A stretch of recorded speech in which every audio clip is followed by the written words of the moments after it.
Good morning, it's Brian. You are on another episode of The Art of Startup War. And this is entirely about companies that we have invested in, us, Expert Dojo. I am not promoting, we are not talking about companies we think are nice or they could do well in the future. We are only speaking to incredible founders that we believe are building future unicorns. And we believe so deeply in this that we have invested our money into these companies with the hope and intention of investing up to a further $1 million into the company in the future. So we are damn serious about this. And normally when, I want to just give a little bit more color before we bring Bar in here. Normally when we're looking at investing in a company, there's a few criteria that we look at, right? We're going to look at the execution power of the founders themselves. We're going to look at the skills that the founders have. And are there any gaps for what they need to build themselves? We're going to look at like what that growth from $0 to $100,000 looks like and how realistic is it, because we know that that's the danger zone where companies can fail. We're going to look at market size, and then we're going to look at ability for the founders to be able to pitch and do really well. Now, whenever I see a company that's coming in from Israel, I am rubbing my hands. And I am rubbing my hands not just because Israel is startup nation, not just because there are good entrepreneurs from there, but because the success rates are extraordinary. And when I say extraordinary, there's no nation anywhere in the world in the last 20 years that has competed with Israel per capita for the success that they've had in startups. I actually think that the statistics are something insane.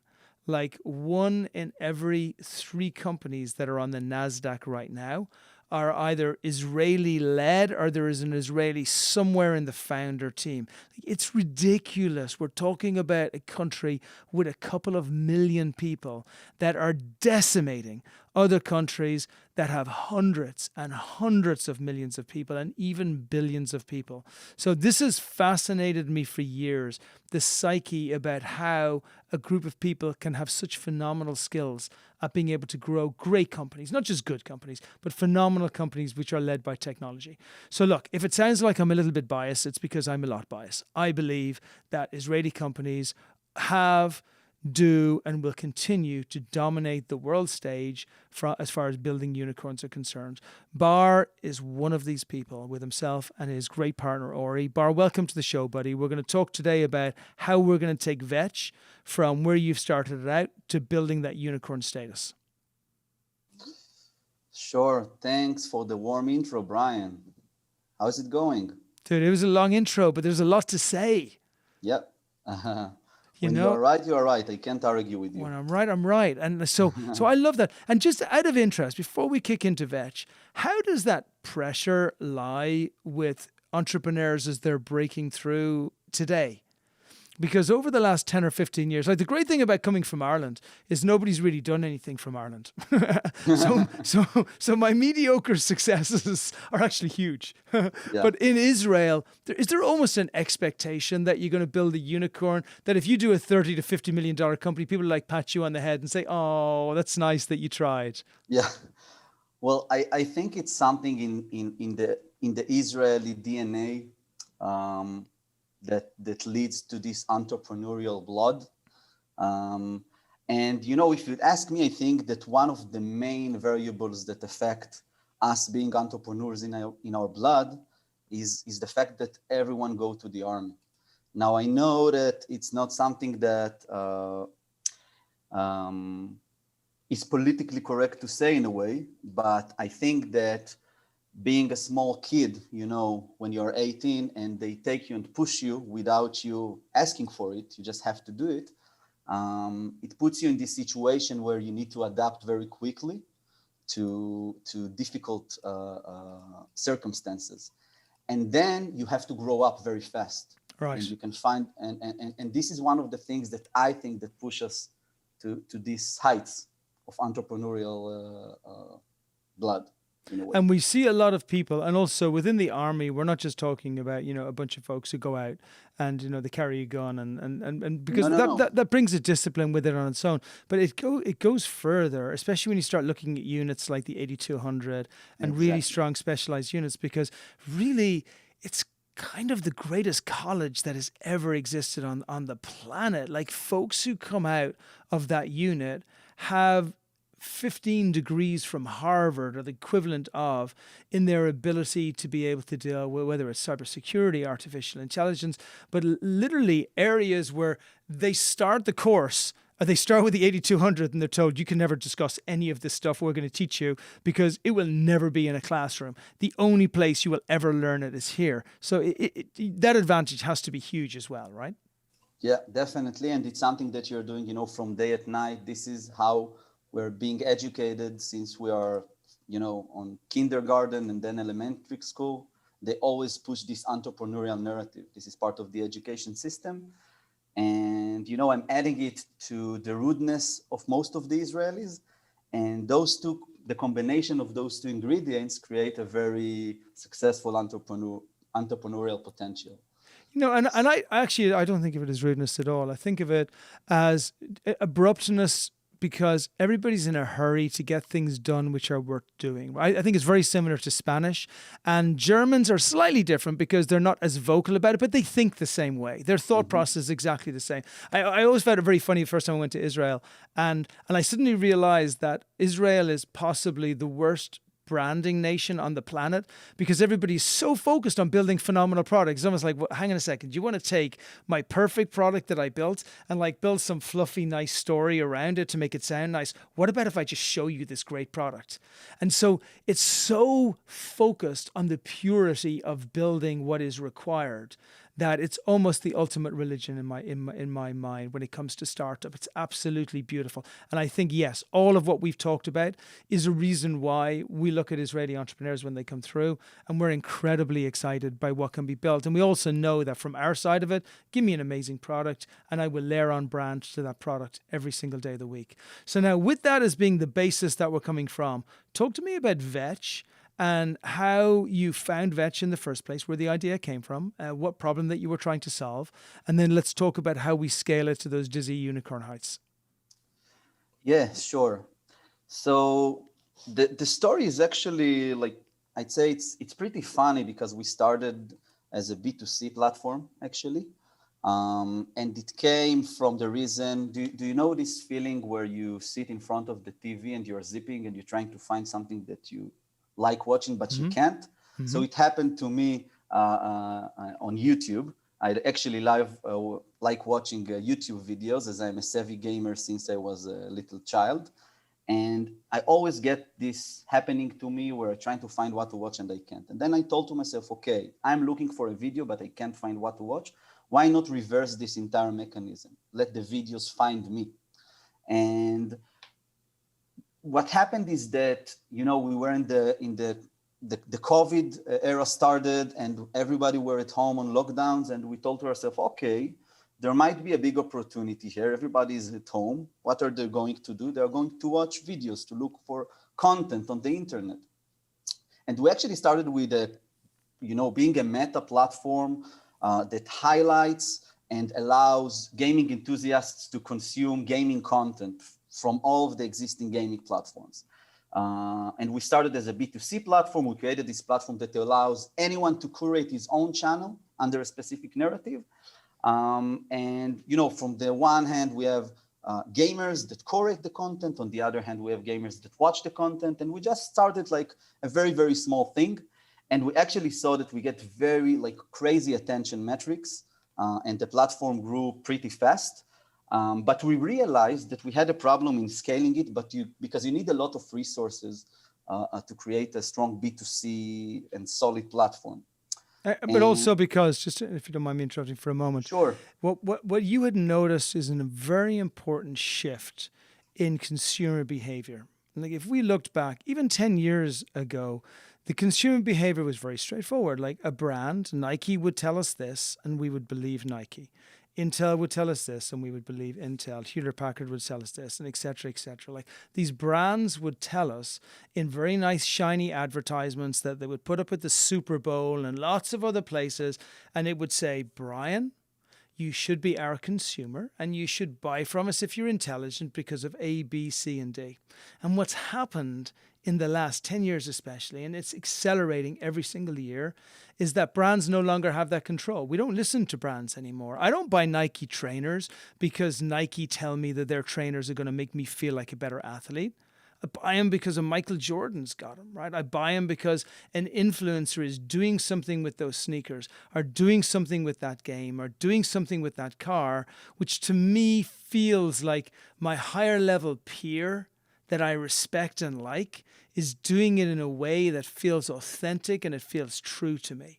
And where I really liked, even about your first iteration, was it was very focused on those micro influencers and saying, if we can engage general consumers with the folks that they are fans of, then their interaction is going to be X% higher. Is that a fair comment that I've just said? It's more than fair. It's more than fair, because what happens today is that the new generation of consumer becomes much more sophisticated. As you said, we don't like buying things the old-fashioned way. And essentially what you're saying is that the way that brands try to engage with consumer is wrong in a way, right? Because we force them to see content that they don't necessarily want to watch. They don't necessarily want to consume it.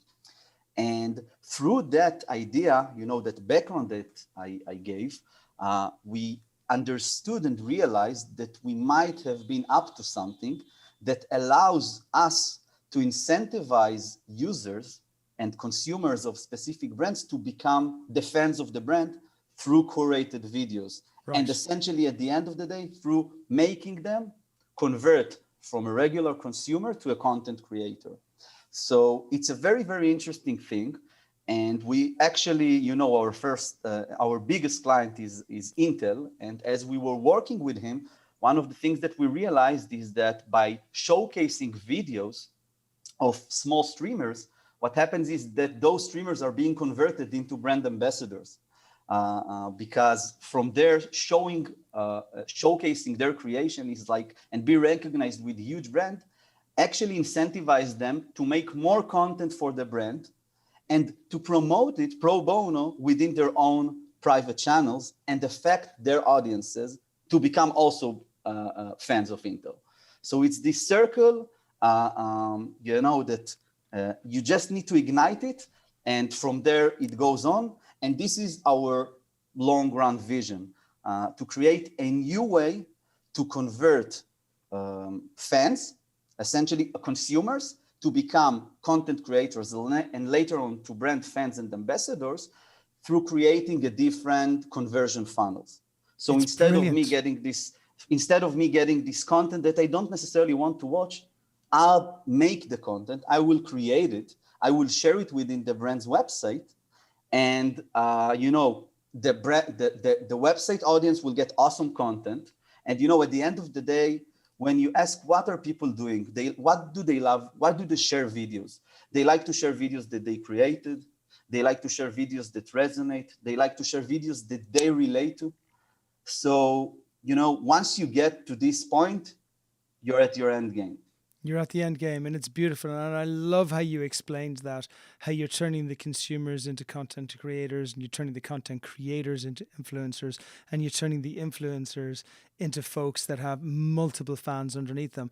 And for investors who are listening to this, if there's any doubt as to, because you might be a bit older, like me, okay, but if you have any doubt as to the fact that you have totally missed out on the fact that the world has changed entirely, you just have to look at what happened in Clubhouse over the last 6 to 12 months. They literally took the same model. They took folks who were micro influencers, tiny influencers, people who had something to say.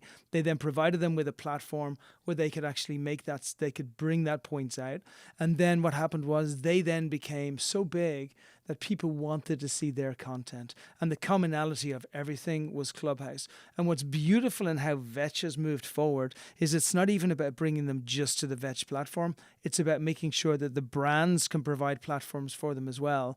And the central control for all of these consumers is Vetch. Vetch is the one who brings the people to the party. The great thing is the party can be anywhere. It starts with gaming. Gaming was the easy one to come into, but it can build to literally any industry, anywhere. And think about how simple the sales pitch is to brands themselves. Hey, how would you like to engage your consumers more? How would you like them spending more times on your website? How would you like them creating content which is about you? How would you like them becoming your advertisers and actually pushing that content out to the folks who follow them? And how would you like to then engage them in a way whereby you can encourage them with things that they would like? And sometimes that thing that they would like is just notoriety.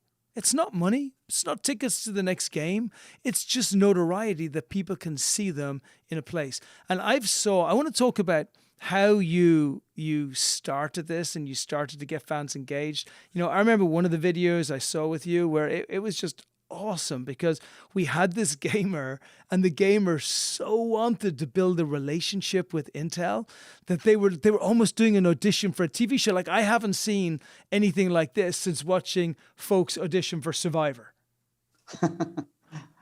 Yeah, you explained that pretty much. This is how we felt, and by the way, this is how Intel felt when they saw this video. And the way that we actually put the foot in the door in order to, execute this huge vision that we just talked about is by first utilizing the power of user-generated content, essentially. So we understand that there is endless source of content out there. Twitch, Facebook, YouTube, TikTok, Instagram, LinkedIn, 9gag, Vimeo, and many, many more. And we started by saying, okay, you have a brand, why not use and pull relevant videos from all of those social media platforms, inject them within your digital asset, create an engaging route for fans, increase user satisfactions, and drive better conversions. This is how we started, okay? And the brands loved it from their side. If they'll decide to produce a dedicated video production, it would cost them thousands or tens of thousands of dollars. And we allow them in relatively small price to have hundreds of videos injected to their platform, which are mainly UGC, which is by far the best tool to deliver messages. And from there, what happened is that we realized that once those gamers, we started with Intel, we created this nice tabula-like grid that enters within the website, and we showcased videos of different streamers playing video games. This is what Intel is doing as part of their strategy to position itself as a leading hardware supplier. And they work with companies such as IO Interactive, the developer of Hitman title, or Mediatonic, the developer of Fall Guys. And we started with Hitman, and we added videos of all kinds of streamers playing Hitman 3. And then what happened is that once those guys realized that their videos are being showcased within Intel's website, they went crazy. Like, you saw the reactions. The reactions was priceless.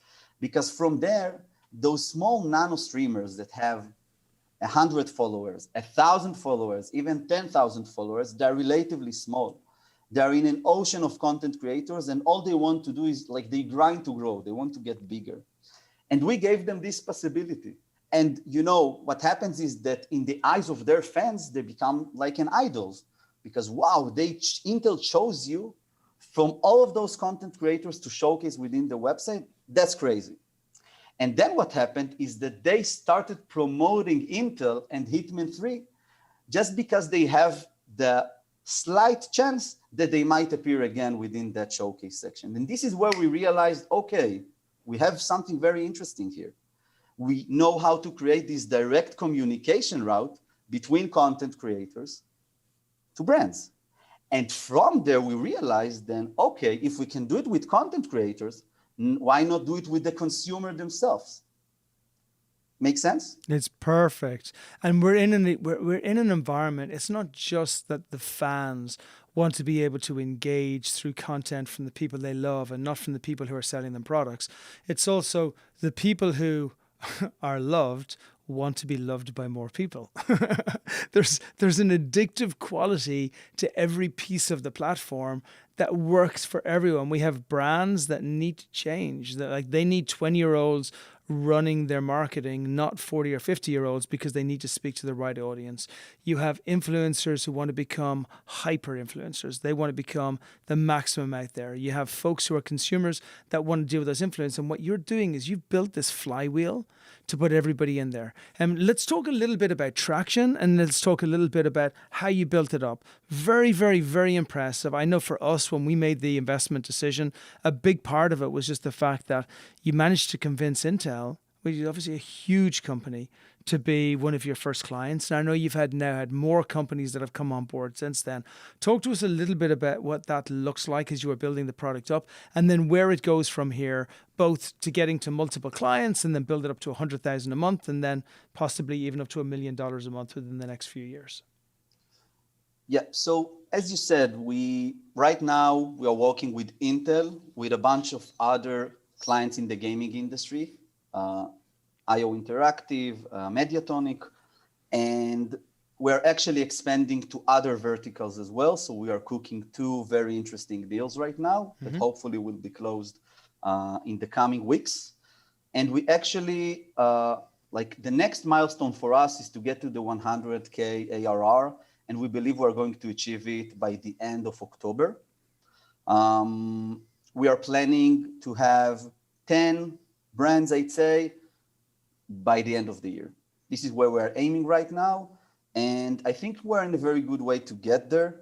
The way that we sold the product, it started as, I'd say, a vitamin, but given the fact that the brands now realize that we can transmit and transition their fans to become their own content creator, turns it to a painkiller, and this is where we are going to scale. And obviously, what we're going to focus, right now we're focusing on expanding our client portfolio to get it this 100K ARR. And then we are building at the same time, as a parallel effort, our platform that will allow us to scale it in a way that those content creators will be able to directly collaborate with the marketing team of the brand and nutrate the digital asset by their own without any interfering of human in the middle. Yeah, and I'm actually going to argue that you were a painkiller at the beginning, not even a vitamin. But I'm going to say that the reason it feels like that is because you are helping change behaviors. And you are helping change behaviors in marketing departments because the folks that are generally in charge of the marketing are slightly older people. And those slightly older people are still marketing the way that they've been marketing 20 years ago. The challenge with that marketing, and they will maybe argue they're not. They'll say, no, Brian, we're on TikTok. But if you're marketing the same way that you were marketing and you just layer in a bit of influencer marketing, it's still the same as it was 20 years ago. It hasn't changed. But what's happening at the same time is the return on investment for marketing is getting worse and worse and worse. And it's not just because they're not changing their marketing methodologies. It's also because the market has changed. There are more companies, more brands, more noise, more folks that are trying to sell things to pretty much the same amount of people as before. And now, like, people talk about SEO. What's the point in even talking about SEO? There are hundreds of millions of websites out there. Nobody's going to find you, no matter what directory you're in, right? You have to do targeted, smart marketing and build a loyal fan base. But as the market, the beautiful thing about you, and what I think is going to turn you into this huge company that you're going to become, is that you're on the front end of this market. The timing is perfect. And that front end means that you can get brands as they're starting to realize they have a challenge with engagement with their consumers. And there's an element of education on the front end, which is, as I said, I think where that vitamin just method, that mindset set in with you. But actually, they so desperately need it right now that if they don't do this immediately, they're going to be dead with pain. They need your painkiller this second so they can start to build the marketing channels that's going to save them in 2022. So I see, 10 clients. There's no doubt in my mind you're going to hit 10 clients. I would argue, I think if we can raise enough money that you could hit 20 to 30 clients, because we can take that whole brand of, turning folks into content creators into influencers, and then influencers into folks who have a tremendous amount of fans that is driving more traffic and more loyalty for the brands themselves. Like that whole model is so perfect for the market right now that a huge amount of companies are going to pay for that. And how long do you feel it's going to take to get you to $100,000 a month in revenue? And then where do you see it growing from that?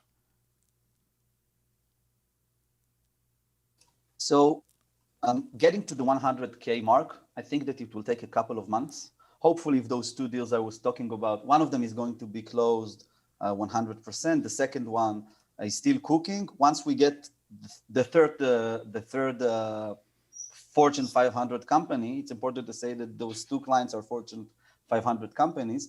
Once we close the second one, it means that we have 3 companies that are Fortune 500 and we surpassed the 100K already.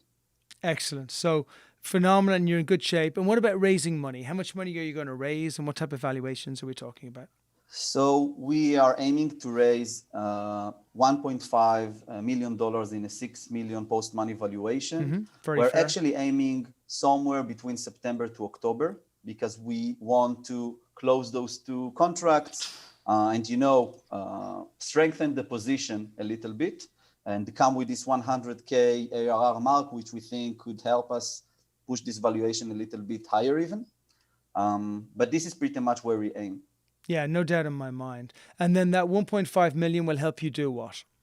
So the main thing that we're going to do is develop this platform that will allow the automated collaboration between those 2 sides. So right now we are embedding the videos from those social media platforms. The next stage is to serve these videos by ourselves. We don't want dependency on any of these platforms. Those platforms allowed us to put the foot in the door and to provide huge amount of content and value to the brands that we work with. But we understand that at the end of the day, we need to be dependent on our own.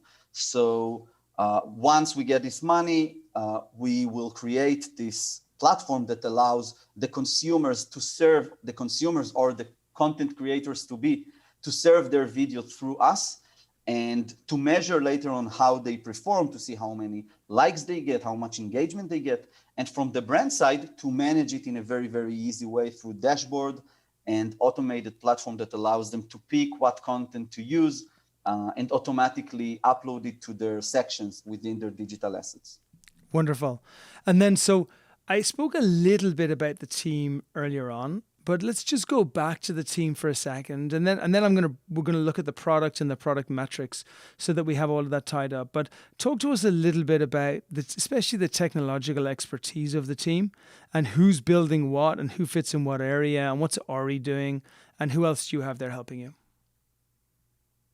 Yeah, so we actually have pretty diversified team. This was very important for us when we first established the company. We, from our experience, the more the team is diversified, the better, because it allows you to create a more complete solution. Mm-hmm. So Ori is a serial entrepreneur. He had a startup in the past in a different field, in the cryptocurrency field.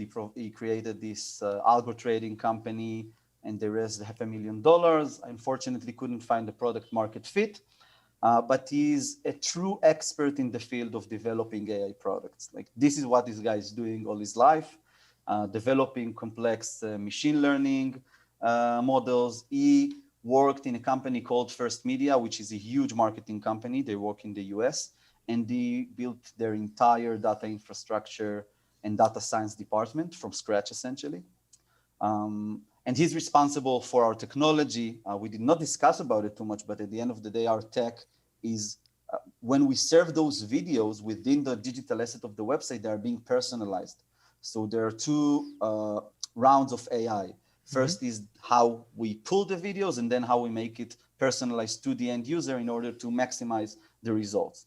So we created some very, very nice tech. We have fine engineering behind it. We have Mori, which is our business development. He was a regional sales director in very known companies such as Microsoft, and he's leading our entire sales effort. Ron, which is located in Miami in the United States, is also a data science. He holds a degree in statistics and computer science from the University of Florida, and he's right now responsible for the analytics and the reports that we generate to our brands. And we have Tal, which is our product design specialist. She also worked as a team leader in a known Israeli tech company, and she's responsible for the entire UX, UI, and product effort. So we have a It's very, a very badass team. Like yeah, it's a badass team. Like these it are is. It strong is. people. Definitely. Definitely. And everyone are fully dedicated to get this startup to the skies. And how did you do it? How did you pull such a strong team together? So we also, you know, the song, This is Small World After All. In Israel, it's a very, very small country. Everybody knows everyone. Yeah. Everyone are friends of everyone. It's very easy. And me and Dory are actually good friends. We went to officers course together. We know from the army. We went to the big trip on South America together. So we were always very good friends. And you know, we were able to pull off this team from our own acquaintances and friends. Everybody are like, this group was a group of friends. Some of Ori's friends, one is my friend. And we also have some very, very interesting talents that just wait for us to close the scene rung and jump to the boat. Very talented engineers, but I won't say their name right now. No, and you know, and by the way, that was kind of the point that I was getting to here, is that in Israel, like one thing is friendship, another thing is success. Everybody is looking to build the next Waze, the next great company that's going to Fiverr, the next great company that's going to break through with a phenomenal Israeli at the head of it. So people are normally very nervous pre-seed.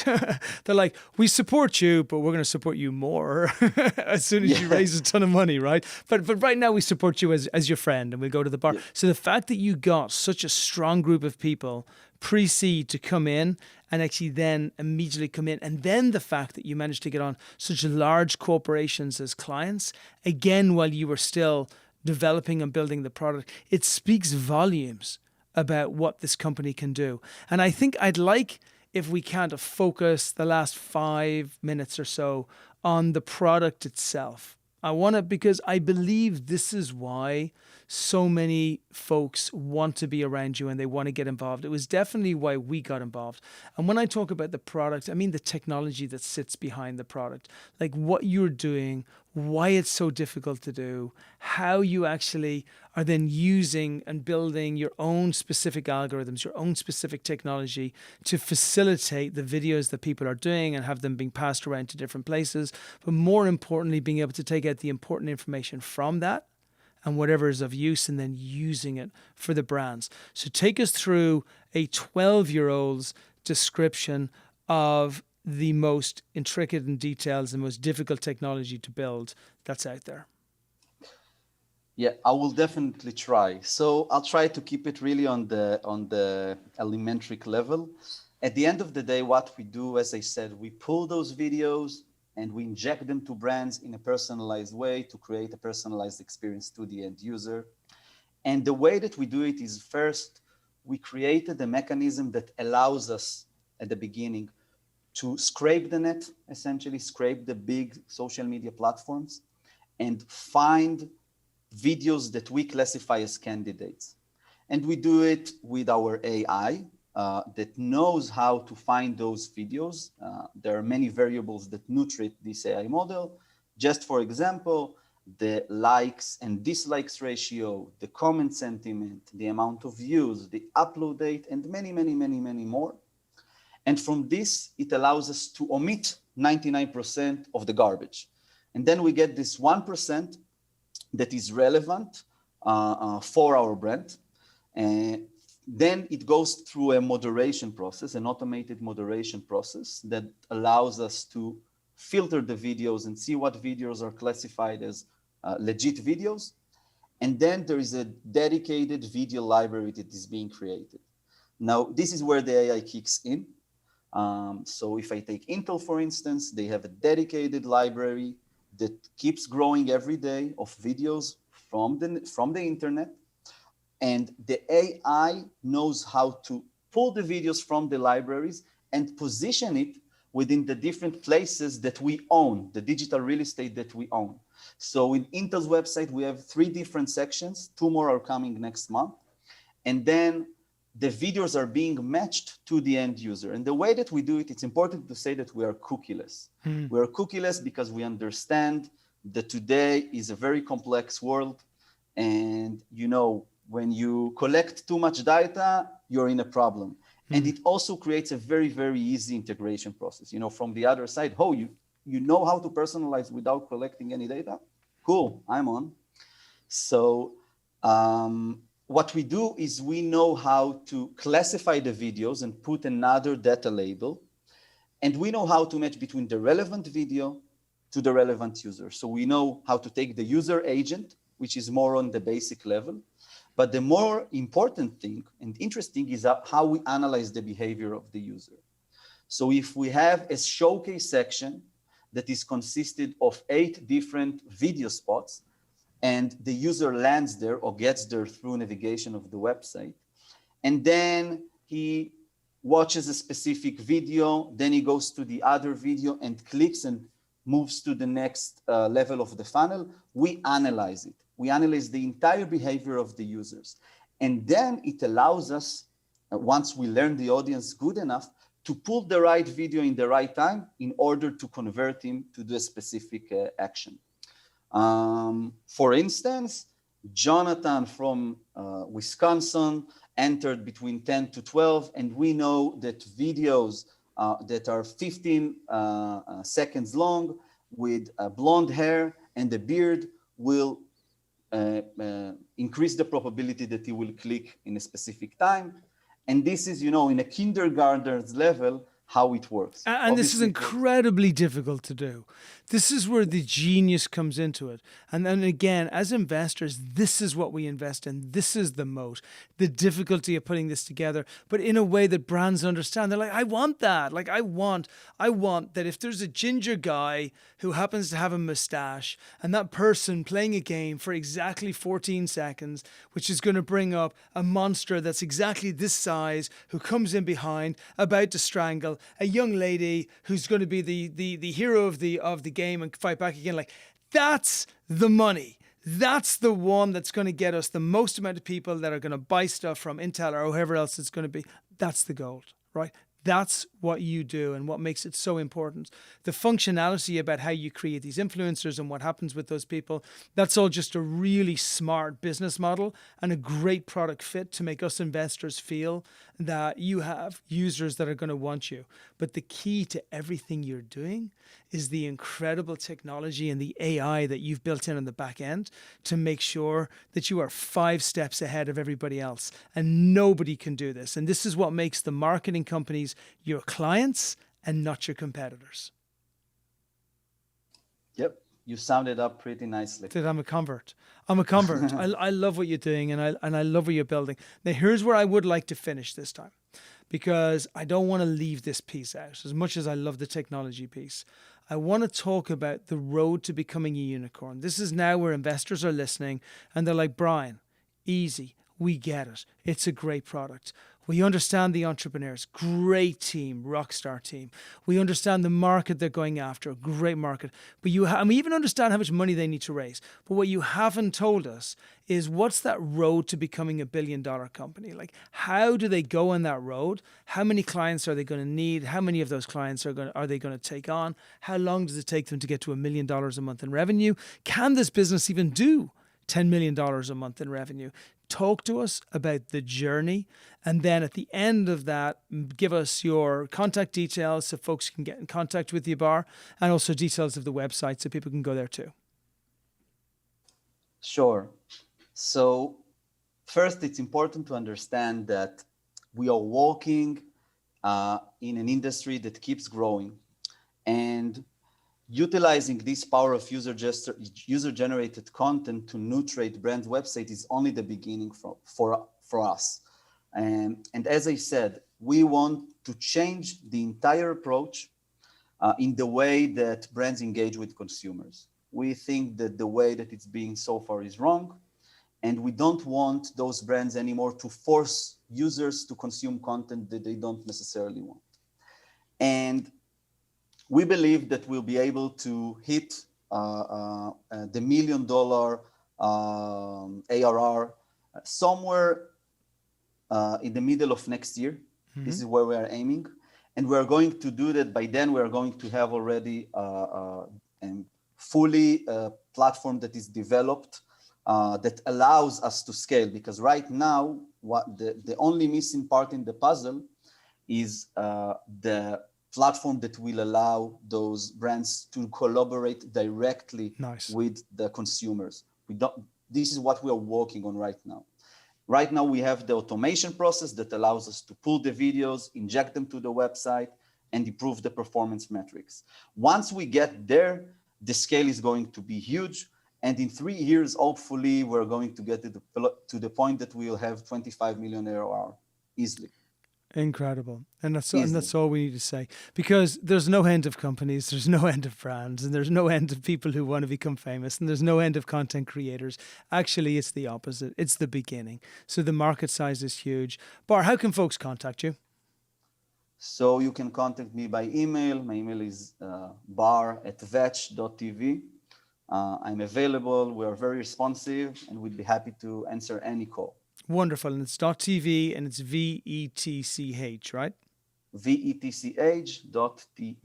Beautiful. Okay. Thank you, buddy. I couldn't be happier being on this journey with you. I love what you're building. I love the collaborative work that we do together. I love you as an individual and a human being. And I think that we have made a phenomenal bet on you. Any other investors that would like to connect with myself, you all know my email. It's brian@expertdojo.com. I'm happy to jump in the weeds anytime and tell you everything we know about Vetch. Until then, let's get started.